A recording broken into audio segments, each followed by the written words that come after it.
Well, if this don't set you on fire, I guarantee your wood's wet, because it makes you upset. Anybody that listens to this is going to be absolutely upset.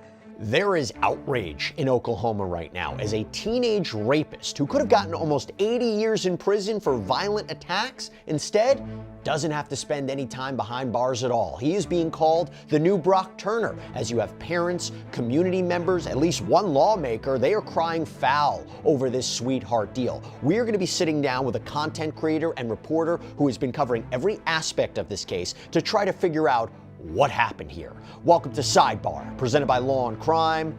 I'm Jesse Weber. A high school baseball player out in Stillwater, Oklahoma, just accepted a deal that means he won't spend any time in prison after pleading no contest to some of the most heinous charges there are. Charges like rape, forced oral sodomy, assault and battery by strangulation. According to graphic arrest affidavits that were filed in Payne County, Oklahoma court, then 17-year-old Jesse Mack Butler targeted at least 2 teen girls that he dated. And many of these accusations, they are right out of a horror movie, okay? So now, before we dig into this, before we dig deeper into these affidavits, I got to tell you a little bit more about Butler, who turned 18 in August. So he attended Stillwater Public Schools, played for the high school baseball teams and other regional outfits. This is according to reporting from the Daily Mail. Stillwater is the home of Oklahoma State University, and Butler, by the way, comes from an influential sports family. The Daily Mail reports that his father, Mack Butler, was the OSU football team's director of operations from 2001 to 2004, and then again in 2009 until 2021. He was then hired as the assistant athletics director for Stillwater Public Schools. Butler's mother, Jackie Butler, is a coordinator for Cowboy sports properties at OSU. This is again according to the Daily Mail. Family members of Butler's victims described him as seemingly like, quote, the perfect boyfriend when he dated their 16-year-old daughters. But these affidavits, they reveal that behind closed doors, Butler was essentially a violent predator who refused to be told no. I'm going to take a look at this paperwork, okay? Now, we're not going to be getting into some of the more graphic parts of the affidavits, but this will give you an idea of the grave seriousness of this case. Now, according to the first affidavit, a 16-year-old identified by her initials LS told a school resource officer in September of 2024 that she had dated Jesse Butler for a few months earlier in the year, and that during that time, he physically and sexually assaulted her multiple times, including trying to rape her inside his car outside of an ice cream shop the previous February. The affidavit reads, LS reported she yelled and told him no repeatedly and tried to push him off of her, but was unable to overpower him. LS reported Butler told her he was sorry for what he had to do, but he had to do it. LS recalled hyperventilating because Butler intended to have sexual intercourse with her and she did not want to. Now, according to LS, a woman must have heard her screaming because she walked up to the car and interrupted them. LS told police that Butler told her that if the police came, they would both be in trouble. He reportedly took her back to his home where her car was parked and then tried to rape her again. The affidavit says LS told Butler she needed to get home, but Butler pulled her on top of him and told her, "You're not going until I'm finished." LS said she was eventually able to get out of the car and get home. Now, the victim told police that Butler forced her to perform oral sex on him in the parking lot of a Planet Fitness despite her saying no. And unbelievably, during the assault, the affidavit says that Butler took a call from his mom, told LS she had to be silent or he would hurt her. There's another assault that happened at Butler's home in what's referred to as a movie room. According to LS, she believes Butler's mom heard her crying and saying no as Butler tried to have sex with her. And she apparently came to the door asking if everything was okay. But it seems that's as far as this mom's interaction went, because the affidavit just says that Butler drove LS home at that point. Except he didn't take her all the way home. No, he apparently parked nearby, tried to sexually assault her for nearly 2 hours. The affidavit says that when she finally managed to get to her house, he followed her and continued trying to assault her inside of the home. And the abuse just kept getting worse because, according to LS, in late February of 2024, Butler reportedly strangled her because she refused to have sex with him. So the affidavit says, quote, LS reported she was hyperventilating and then recalled her vision being blurry and she was dizzy. She reported her head immediately hurt and she was confused about what occurred. She was scared of Butler, but when she regained consciousness, Butler was laughing at her. Following this incident, LS reported she had a handprint and injury on her neck. Now, LS was examined by a sexual assault specialist, confirmed the teen had been a victim of sexual and physical abuse. This is according to the affidavit. I gotta say, by the way, this is a prime example of what we try to do here on Sidebar. We're trying to understand the legal system. We're trying to understand the law. And I have to say, I am so happy that this show is sponsored by legal experts, Morgan & Morgan, right? This is America's largest injury law firm. This is a firm with over 1,000 attorneys. They know how the law works. You know why they're so big? Because they win all the time. Listen to this. They have recovered over $25 billion for more than 500,000 clients. Think about that. In the past few months, you have a client in Florida that received $12 million after the insurance company offered just $350,000. Out in Pennsylvania, a client was awarded $26 million. That is 40 times the insured's $650,000 offer. You have another client in Pennsylvania that received $29 million after being offered only $500,000. And even if you think your case isn't worth millions of dollars, why not just start a claim and fight for what you deserve? Morgan & Morgan, they make it so simple. You can start a claim from your phone in just 8 clicks. So if you're injured, you can easily start a claim at forthepeople.com/LC Sidebar by clicking the link below or scanning the QR code on screen.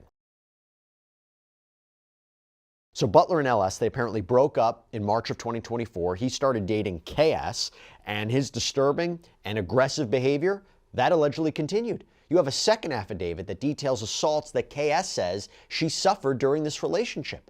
Quote, KS reported she engaged in sexual intercourse with Jesse Butler throughout the term of their relationship and did so to prevent physical aggression from him. When KS told Butler he was hurting her, he did not care and would not stop. Because of his aggressiveness, she was scared to tell him to stop. She expressed she was scared not to do what he wanted because of how physically violent he had been with her. KS reported Butler had left bruises on her hips from squeezing her so tightly. KS reported the intercourse was extremely aggressive, but she reported she quickly stopped fighting it because Butler would overpower her and hurt her to get his way. KS explained she learned what to do and not to do to avoid being hurt by Butler. According to KS, Butler would pin her down and she was physically unable to get him off of her. KS stated this would often lead her to hyperventilate, which Butler thought was funny. So not only is it horrific, but you're seeing how these accounts are very similar to one another. Now, according to this affidavit, Butler also strangled KS, and so bad, so long, that she eventually passed out. She reported she woke up on the floor of the living room in a house where she was apparently house sitting, and she claims Butler was livid that she wouldn't have sex with him in someone else's home. But after strangling her, KS claims, Butler raped her 3 or 4 times. Later that same week, KS reported that Butler strangled her again. And if it's possible to even believe this, it was an even sicker power play. The affidavit says KS stated Butler told her he wanted to strangle her so he could film it on his phone. And if you can believe it, police found that video on Butler's phone, which showed him choking KS until she passed out. What these girls went through, what they endured, is just unimaginable. But then you get to the consequences, and that too is seemingly unimaginable. Why? So Jesse Butler was charged in March of 2025 as an adult with 10 felony counts. We are talking rape, we are talking attempted rape, sexual battery, assault. He was later hit with an 11th charge when he apparently violated a protective order. He was facing almost 80 years in prison for these crimes. He ended up entering into a no contest plea, okay? This is where everything changes. This is where the big shock comes when he entered that plea in August. His case had apparently been downgraded from adult court to youthful offender status. And because of that, he would spend no time behind bars. So instead of his 78-year prison sentence, that was deferred. It's deferred as long as he complies with his, quote, rehabilitation plan. According to News Nation, until his 19th birthday, Butler has to do these daily check-ins, these weekly counseling sessions. He has a curfew. He isn't allowed to be on social media. He has to complete 150 hours of community service. And if he does that, no prison time. The district attorney's office released this statement per the Daily Mail. The youthful offender sentence imposed against Jesse Butler requires him to complete his rehabilitation plan successfully, including an aggressive schedule of therapy with a specialist in sex offender treatment, and should he fail, he faces reclassification as an adult and a sentence of 10 years in prison. So this complete 180 on punishment for this apparent sexual predator, as you can imagine, has caused quite the outrage in the city of Stillwater, and now across the world as the story spreads. There are calls for the judge who approved this plea deal, Special Judge Susan Worthington, to be reprimanded, to be removed for okaying this. And even the state's legislature could possibly be getting involved here. Oklahoma State Representative Justin J.J. Humphrey appeared on Ashley Banfield's show on News Nation this week, and he is fired up. But I keep coming back to how it happened. Sir, do you think that the courts are corrupt? Is that how you think that this deal was maneuvered? Oh, absolutely. We're working on grand juries right there. I think this is just the tip of the iceberg. I think we're going to see more cases like this. I think we're going to see, I'm working on a case that may be as shocking as this. We're trying to get the Payne County grand jury because of this kind of action. And so, yes, I mean, absolutely, there's a lot of problems. We're meeting with, great resistance from their court and from our Oklahoma government. I mean, we're meeting with great resistance on trying to get that grand jury and hold these people accountable. So again, until they're held accountable, the laws are there, but what do you do when they don't follow their own rules, when they don't follow justice? They took an oath to justice. Does this sound like justice? And again, here's what I'm saying. Shouldn't we investigate? Should we not investigate? Was there political favor done here? Was this done as a result because of positions the father has or because people knew each other? I would think that it would warrant investigation. And again, it's all allegations. We don't know what happened until we go in and investigate it. But golly, I'm mad as all get out. And we're trying to have other things there in that same county investigated. I mean, very, very corrupt things going on in this county and really across the state. There's all kinds of things. So I want to bring in Justin Shepard, host of Justin the Nick of Crime. So happy to have you on here to talk about this. You've been following this case closely. You helped shine a national spotlight on this. How did you first hear about this case? So actually a friend of mine, another mutual social media creator, he goes by Missing in USA. Literally his content is all, for the most part, missing people and stories, and they work behind the scenes and actually research this stuff. He lives in Stillwater, and he sent me this story, and that night I was actually getting ready to go live on YouTube to talk about three different cases, and I was like, after I read that story, I was so enraged that I was like, I'm going to scrap what I'm talking about right now because these cases have been, cold for years, and we're going to talk about this. And I was infuriated. I called a friend of mine who's an attorney. I was like, hey, can you hop on right now? Because I want to talk to you about some stuff, ask some questions. So she did as well. And then from there, apparently I opened the floodgates in Stillwater, Oklahoma. From there, I got it sent over to the people over on News Nation. It's like, hey, you guys might want to talk about this. But basically Dan had initially sent me that story and was like, something needs to be done about this. But when you see somebody getting charged with the charges that he had, and we can get into those a little bit more here in a moment, but originally being sentenced to 78 years and then walking away with 150 hours of community service, that is just a miscarriage of justice. There's just no other way to look at it. I haven't seen anything like this, Me either. anything near this. And from your research, from speaking with experts, from speaking with attorneys, what's the rationale here? What have you learned here about how this is even possible? Because I will tell you, there is a lot of speculation online right now that the Butler family may have connections that may have helped him get this so-called sweetheart deal. We couldn't confirm that. What can you tell us?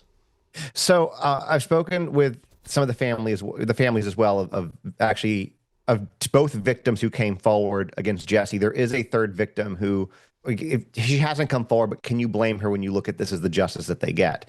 So there's a third victim. And kind of like you said, the speculation is that Jesse Mack Butler's father is a man by the name of Mack Butler. And he was the head of football operations at OSU for, I forget how many years, but for a pretty long time. He's, kind of a staple in that community.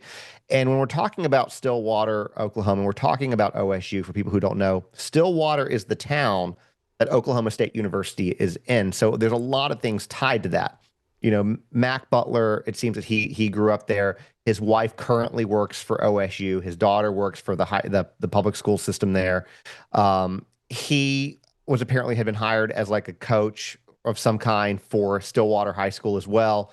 So somebody with deep-rooted ties into the community, and that then leads you to the judge in this case, or one of the judges in this case, Judge Susan Worthington. Between her and her father, the Worthingtons have had a hold on that bench for over 50 years. So while you can't necessarily say definitively that, hey, there's this connection here because he's deep-rooted in football, you know, she's a judge, they all grew up in the same town, that there's this kind of connection, but it's not really many difficult mental gymnastics to make that leap, right? That, hey, this is a town that requires the college, needs the college to survive. It's very deep rooted into the system, that they're very much supportive of OSU, for this whole kind of thing to be very close knit. And that's kind of what's being speculated, to the point that even it's now gotten the attention of one of Oklahoma's lawmakers, Representative J.J. Humphrey, who's also running for lieutenant governor. I'm actually going to be speaking with him later tonight, a little bit more details, but yeah, and if you can, I don't know if you've spoken with him already, but Representative Humphrey is talking, my understanding is about a potential investigation into this. Is this true? Is there going to be a formal investigation into what happened here? It sounds that way, yeah. He kind of looks at it from the same way. He was telling me that he's got a lot of background, in the court system and investigation before he got into politics. And he said, basically kind of the same thing that we were just talking about, that can he say definitively, or can he prove right now that there's a connection? No, but his exact words, but it sure as hell smacks like it, And so he's like, it's worth an investigation. So he's thinking about, wanting to put a grand jury together to do an indictment, possibly, the conversation we had, which will go a little bit more in depth, and I don't know if that could bring additional charges against Jesse, because when you look again at the litany of charges, there are some that should have been on there that weren't. Like, in my opinion, as not a lawyer, why he wasn't charged with attempted murder when one of the girls was near death for what he did. And so those are kind of the conversations. But he feels that not just Stillwater, that entire county, Payne County, and then other places in Oklahoma, there's a lot of, he said it flat out, there's corruption, and he believes that this is no different than that. And it merits an investigation. What is the community saying? What is the community feeling about this? Are they up in arms about it? Yeah, they are. So there's a protest they're planning sometime next month. I think November 5th. But they're planning a protest, but they don't think that it's fair. And what's been very interesting about this is that since, like I said at the beginning, I opened the floodgates on this. Since I started talking about Jesse, I've gotten no less than 20 to 25 messages, whether it's, through Insta or direct email, or even Messenger, of people saying, hey, here's my experience with, Judge Worthington. Here's my experience with this DA. Here's my experience in, the judicial system in Stillwater, Oklahoma, in Payne County. And what's been interesting about all these stories, I've kind of started to compile them together and to one thing so I can kind of analyze them. And a lot of these, not all, but a lot of them have the exact same players in every one of them. There's another case, for example, that Judge Worthington and I think Michael Culling, don't hold me to the last one, was on it. And basically, this was a guy, he was a teacher, got arrested for sexting a 13-year-old girl, was sentenced to 10 years. Not just that, he was also stalking her, trying to break into her house. This is a grown man, okay, an educator. And he gets sentenced to 10 years, which sounds great, right? He does 8 months and gets out. While he's out, he rapes a 16-year-old girl. The family gets an EPA, an emergency protective order against her, protective order. He violates it 11 times. Each time, Judge Worthington gives him a $500,000 fine. The girl doesn't feel safe. She wants to get out of that town as quickly as she possibly can, as soon as she graduates, and just be out of Stillwater. And this is another case. I'm actually probably going to be doing something today on it or tomorrow, but this is another case that, again, it's the exact same players, and there's a lot of them with it. And I was telling Representative Humphrey about that as well. This is not just a one-time singular incident when it comes to these predators. Yeah. First of all, you talk about violating a protective order, okay? My understanding is something happened with Butler violating a protective order, and I think that would, speak to a lack of concern, a lack of consequences. Correct. You just mentioned it in this other case. What can you tell us about that? So I believe, obviously, because the victims were minors, we'll leave their names out, but for one of the victims, He wouldn't stop harassing her, wouldn't stop calling her, wouldn't stop threatening her, despite the fact that the court told him not to do it. And he didn't even get, he got that charge, but nothing really happened for it. When you're at that point and you're facing the charges that he's facing, you have to take that very seriously, especially when there's there's strangulation charges on this. Yeah. And even though there was 2 charges that happened, there were 3 strangulations on at least 2 of the victims. So one of those victims too had to have surgery. I don't know if you've seen the pictures on that, but had to have surgery to correct the damage that he did. And her medical physician said, I think that he said 30 seconds from death, but let's just say, he basically said that she is very near death on what he did. And this is also a guy who strangled one girl to the point of unconscious. Each strangulation was a point of unconsciousness. And one of those points, once she woke back up, he had set his camera up because he wanted to film it. He did it again to the point of unconsciousness to this girl, caught it on camera, and actually when they searched his devices, they found that video. So it's not like hearsay, it's actually there. So when you have that and you have, young 16-year-old girls, who had to just go through this horrific ordeal, you look at pictures of Jesse Butler, he's an athlete, he's a big guy, it's an issue of he can easily overpower these people, using tactics of fear, coercion, things like that, based on what we've heard. What are these girls supposed to do when you don't have a judicial system that's protecting them, when he blatantly disregards what the court has said? I think that speaks volumes, and I think it speaks even more when the courts do nothing about it. And I want to highlight something. So one of these victims, talk about the victims, one of the victims submitted a victim impact statement to the court for the sentencing hearing. And according to KOCO, an Oklahoma outlet that reviewed the court paperwork, she wrote, I've had to explain bruises, explain silence, explain why I started isolating from people who love me. You didn't just strangle me with your hands, you strangled my voice, my joy, my ability to feel safe in my own body. The Daily Mail spoke with the mother of one of the girls that Butler attacked, calling her only Amber. She told them, it's appalling. I received similar punishments for breaking curfew when I was a teenager. It's a complete injustice to these girls and to future victims because unfortunately, statistically, it won't end. Not only are you giving a slap in the face to those survivors, you are potentially putting other women at risk by not holding him accountable. Now, Justin, some people are calling Jesse Butler the new Brock Turner, because back in 2015, Turner was this 19-year-old star swimmer at Stanford University, sexually assaulted a woman while she was unconscious. He was convicted in 2016 of 3 charges of felony sexual assault, but at his sentencing, you had Santa Clara County Superior Court Judge Aaron Persky sentenced him to just 6 months in jail, followed by 3 months of probation. He was required to register as a sex offender for life.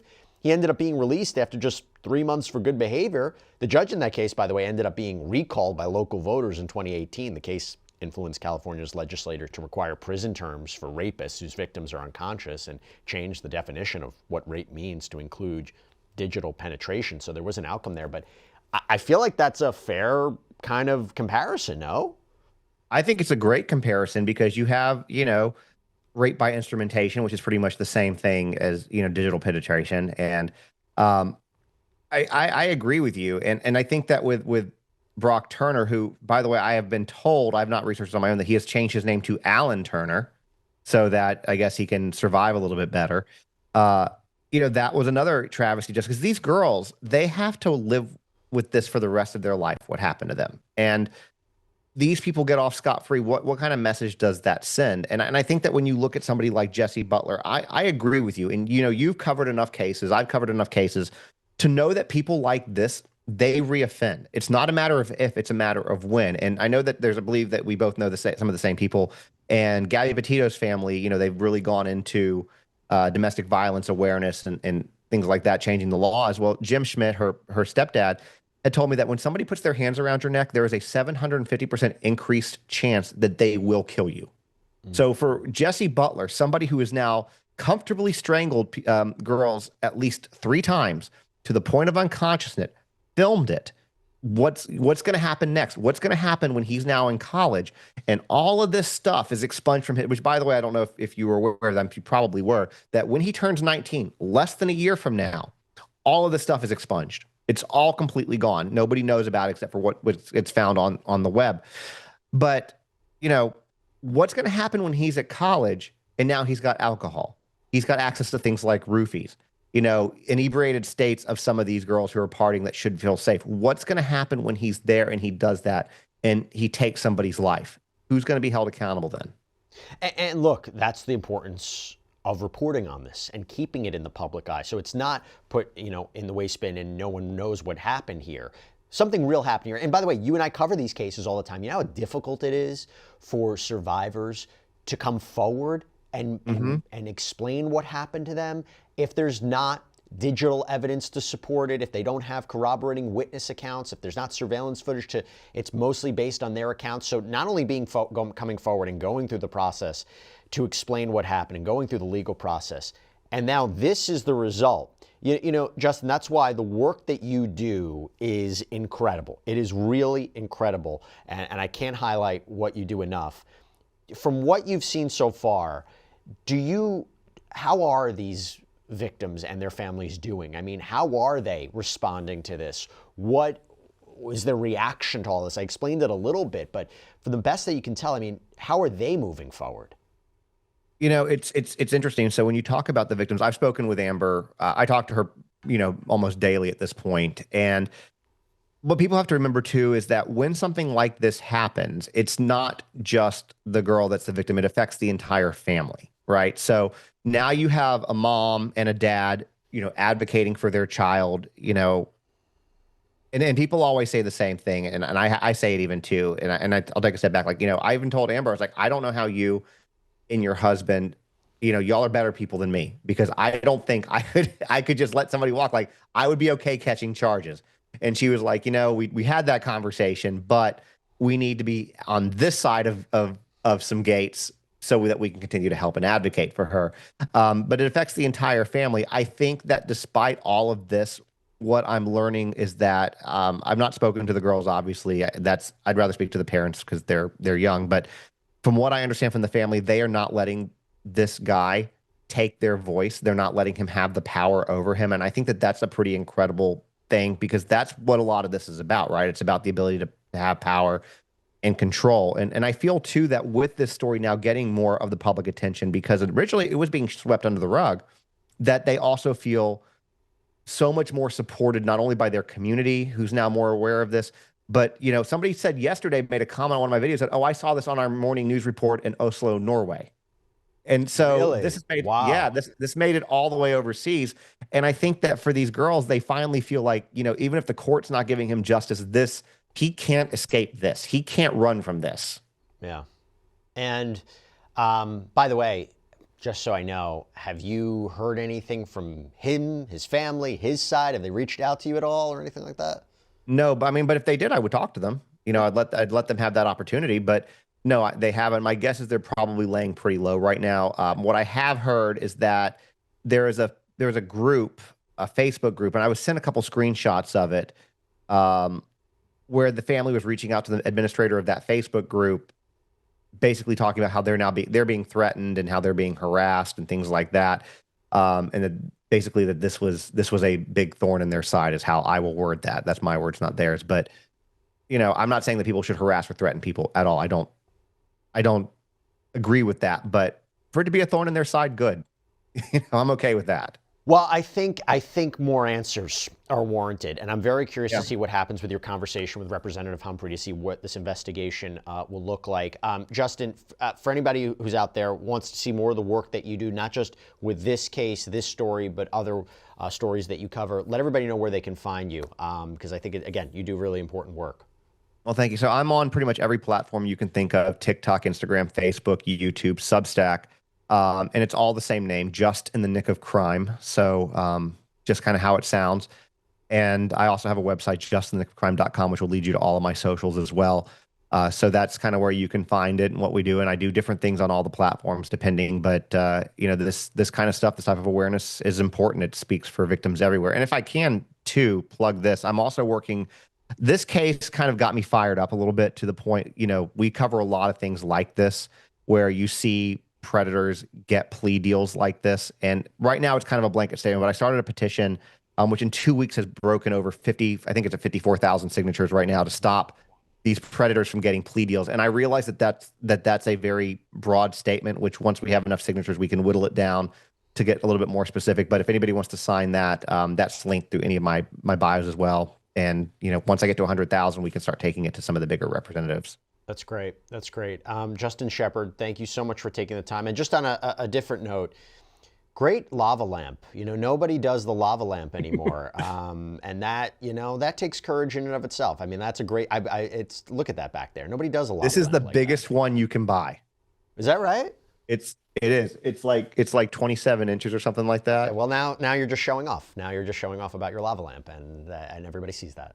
I went into a store and they were on clearance, and the woman was like, "Well, if you buy 2 of them, I'll give you a better deal." It's basically 2 for the price of 1. So I have another one downstairs as well. Fantastic. I love it. I love it. You Justin know. Shepard, thank you so much. Really appreciate it. Thank you for having me. And that's all we have for you right now here on Sidebar, everybody. Thank you so much for joining us. And as always, please subscribe on YouTube, Apple Podcasts, Spotify, wherever you should get your podcasts. You can follow me on X or Instagram. I'm Jesse Weber. I'll speak to you next time.